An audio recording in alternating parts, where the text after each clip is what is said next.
This video is pagluto na taog, kuan ka ng humba. So prituhon sana ako ni, or prituhin ko muna to bago ko siya timplahan, di ba? Medyo nasunog na yung oil guys kasi nagluto ako ng kalahati niyan para i-save ko. So prituhin ko lang muna siya hanggang sa mag-golden brown saka ko siya timplahan. Grabe ang taba guys. Oh, wow! Matagbaw. Tingnan niyo guys, grabe ang taba. So ayan guys, okay na to. So tanggalin ko muna to, tanggalan ko ng mantika. Kasi mamaya magmantika pa. So ayan guys, balik ko lang siya. Tapos lagyan ko na siya ng sahog. Itong luya, bawang, luya, sibuyas. Ayan.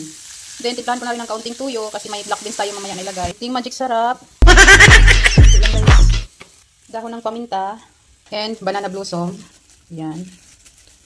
Then, lagyan ko na rin ng black beans. Mas gusto ko kasi siya lagyan ng black beans na siya guys para manuot talaga yung lasa niya doon sa loob ng karne. Habang pinapalambot natin siya. Yes!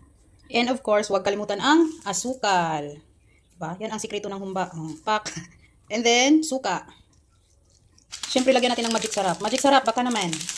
And then, durog na paminta. Wala akong buo na paminta. Ayaw ko ng buo kasi pag nakain ko, I hate the taste. Charot English. So, ayun na siya guys. So, I think everything is there na. Ay, English na naman. Si Inday. Oh. So, ngayon, pakukuluan ko muna to bago ko lagyan ng tubig kasi magsasabaw pa to. So, doon ko siya iluluto sa labas kay para tipid tayo sa gas. Diba? So, yan guys. Dito ko siya lulutuin sa aking munting abuhan. Kasi para tipid ako sa gas. So, diba? Ganun lang. See you later guys. So, lagayan natin ng tubig para pampalambot. Yan. Dami-damihin natin para lumambot siya. Mas masarap yung malambot na malambot. So, ayan. So, antayin lang natin pag lumambot na yan siya guys. Para maganda yung kulay niya. Pag naluto, maganda yung kulay.